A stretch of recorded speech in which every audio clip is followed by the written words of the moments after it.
Hello दोस्तों, नमस्कार। दोस्तों, आज एक लेखिका हैं हमारी कृष्णा सोबती।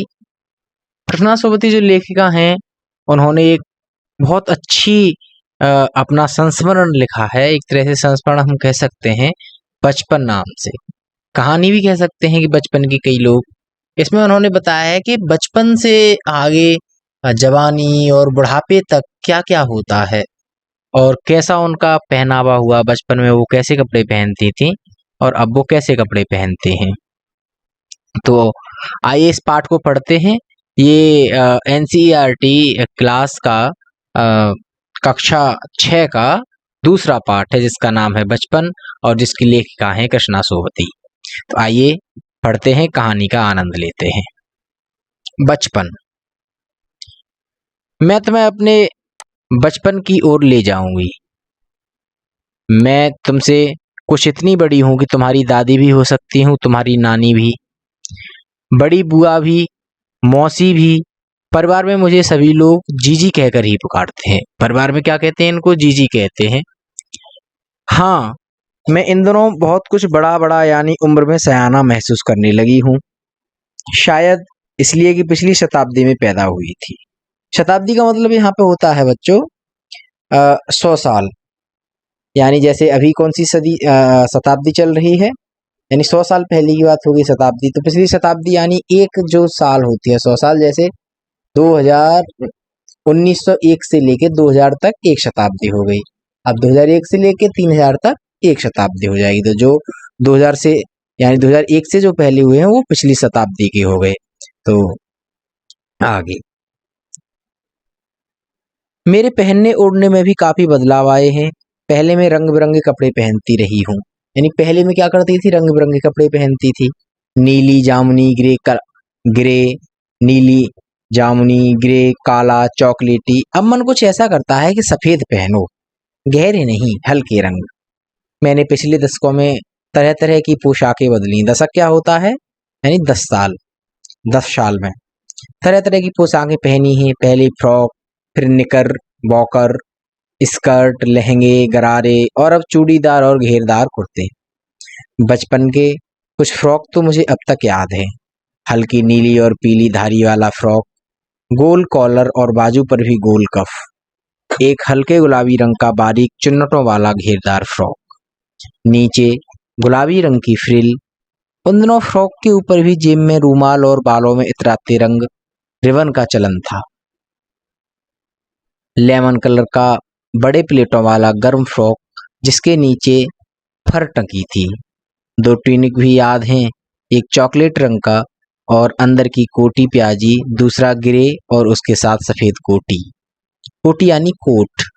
मुझे अपने मोजे और स्टॉकिंग भी याद हैं। बचपन में हमें अपने मोजे खुद धोने पड़ते थे। वह नौकर या नौकरानी को नहीं दिए जा सकते थे, इसकी सख्त मनाही थी। हम बच्चे इतवार की सुबह इसी में लगाते, धो लेने के बाद अपने अपने जूते पॉलिश करके चमकाते। अब जब जूते कपड़े या ब्रश से रगड़ते तो पॉलिश की चमक उभरने लगती। सरवर मुझे आज भी बूट पॉलिश करना अच्छा लगता है। हालांकि अब नई नई किस्म के शू आ चुके हैं, कहना होगा कि पहले से कहीं ज्यादा आरामदेह हैं। हमें जब नए जूते मिलते तब उनके साथ ही छालों का इलाज शुरू हो जाता। जब कभी लंबी सैर पर निकलते, अपने पास रुई जरूर रखते। जूता लगा लो रुई मोजे के अंदर।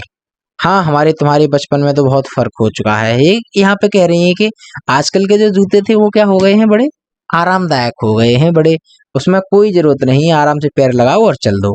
लेकिन पहले जो जूते होते थे उसमें हमारे लिए रुई लगानी पड़ती थी और साथ में छालों का इंतजाम हो जाता था, क्योंकि जूते काटते थे। जूते के काटने का मतलब होता है कि वो रगड़ रगड़ के क्या कर देते, पैरों से वो खाल छुटा देते थे। हम शनिचर को हर शनिचर को हमें ऑलिव ऑयल या कैस्टर ऑयल पीना पड़ता। यह एक मुश्किल काम था। शनिचर को सुबह से ही नाक में इसकी गंध आने लगती। छोटे शीशे के गिलास जिन पर ठीक खुराक के लिए निशान पड़े रहते, उन्हें देखते ही मितली होने लगती। मितली यानी उल्टी आने लगती।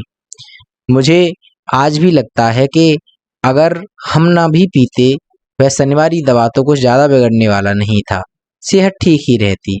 तुम्हें बताऊंगी कि हमारे समय और तुम्हारे समय में कितनी दूरी हो चुकी है। यहाँ तक कि बचपन की दिलचस्पियां भी बदल गई हैं।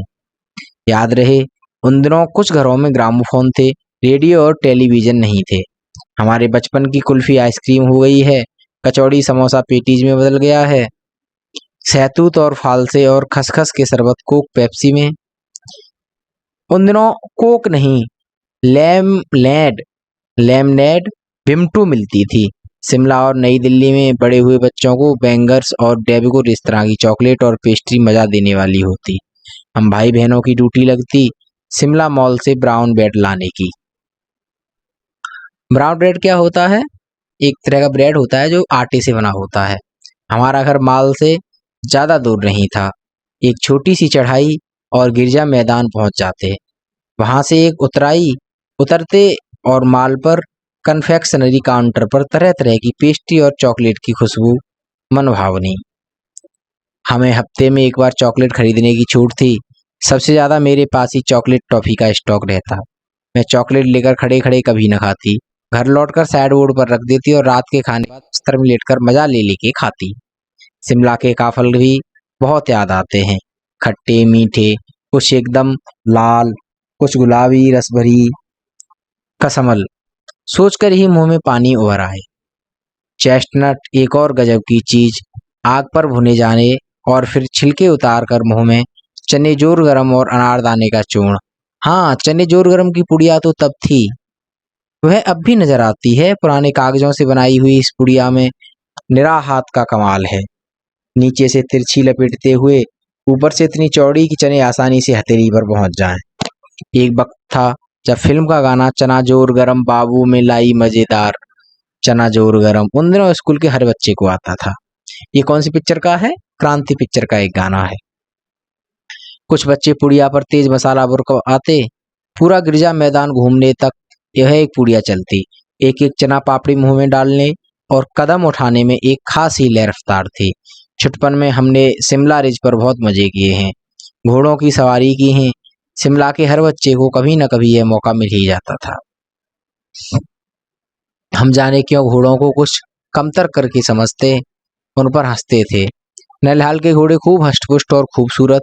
उनकी बात फिर कभी। शाम को रंग बिरंगे गुब्बारे, सामने जादू का पहाड़, ऊंचा चर्च, चर्च की घंटियां बजती तो दूर दूर तक उनकी गूंजें फैल जाती।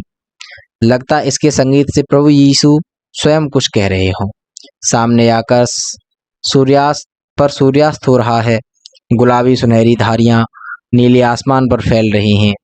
दूर दूर फैले पहाड़ों के मुखड़े गहराने लगे और देखते देखते बस्तियां टिमटिमाने लगी।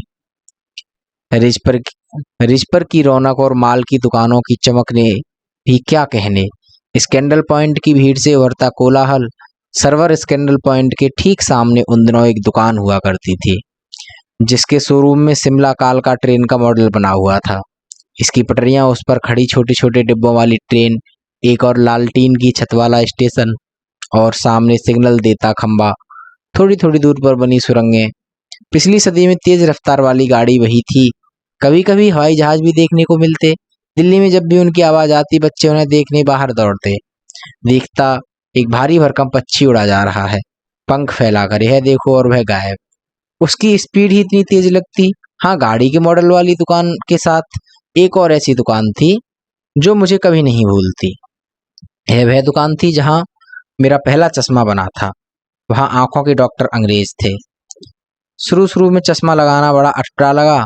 छोटे बड़े मेरे चेहरे की ओर देखते और कहते, आंखों में कुछ तकलीफ है, इस उम्र में ऐनक दूध पिया करो। मैं डॉक्टर साहब का कहा दोहरा देती, कुछ देर पहनोगी तो ऐनक उतर जाएगा। वैसे डॉक्टर साहब ने पूरा आश्वासन दिया था, लेकिन चश्मा तो अब तक नहीं उतरा। नंबर बस कम ही होता रहा। मैं अपने आप इसकी जिम्मेदार हूँ। जब आप दिन की रोशनी को छोड़कर रात में टेबल लैंप के सामने काम करेंगी तो इसके अलावा और क्या होगा। हाँ, जब पहली बार मैंने चश्मा लगाया तो मेरे एक चचेरे भाई ने मुझे छेड़ा, देखो देखो कैसी लग रही है। आंख पर चश्मा लगाया ताकि मुझे सूझे दूर की, यह नहीं लड़की को मालूम सूरत बनी लंगूर की। आंख पर चश्मा लगाया ताकि सूझे दूर की, यह नहीं लड़की को मालूम सूरत बनी लंगूर की। मैं खींची कि मुझ पर यह क्यों दोहरा जा रहा है, पर शेर बुरा न लगा। जब वह चाय पीकर चले गए तो मैं अपने कमरे में जाकर आईने के सामने खड़ी हो गई। कई बार अपने को देखा, ऐनक उतारी, फिर पहनी, फिर उतारी, देखती रही। सूरत बनी लंगूर की? नहीं नहीं नहीं नहीं, हाँ। मैंने अपने छोटे भाई का टोपा उठाकर सिर पर रखा। कुछ अजीब लगा, अच्छा भी और मजाकिया भी। तब की बात थी, अब तो चेहरे के साथ घुल मिल गया है चश्मा। जब कभी उतरा हुआ होता है तो चेहरा खाली खाली लगने लगता है। याद आ गया वह टोपा, काली फ्रेम का चश्मा और लंगूर की सूरत। हाँ, इन दिनों शिमला में से सिर पर टोपी लगाना पसंद करती हूँ। मैंने कई रंगों की जमा कर ली हैं, कहाँ दुपट्टों का ओढ़ना और कहाँ सहज सहल सुभीते वाली हिमाचली टोपियाँ। कृष्णा सोबती। इसी के साथ ये पाठ खत्म होता है और ये क्वेश्चन आंसर आप करेंगे। ये क्या है? संस्मरण। संस्मरण क्या होता है कि हमारी जो यादें होती हैं, जो भी यादें होती हैं बचपन की, उनको कहा जाता है संस्मरण। यानी हम जब कभी अपनी यादों के बारे में कभी लिखते हैं तो उनको संस्मरण कहा जाता है। और इसके क्वेश्चन आंसर आप खुद करेंगे। और अगर किसी भी क्वेश्चन आंसर में कोई दिक्कत आए तो कमेंट में बता देंगे, तो उस क्वेश्चन का मैं अगली वीडियो बना दूंगा। धन्यवाद। मिलते हैं हम अगली वीडियो में। तब तक के लिए अपना ख्याल रखें।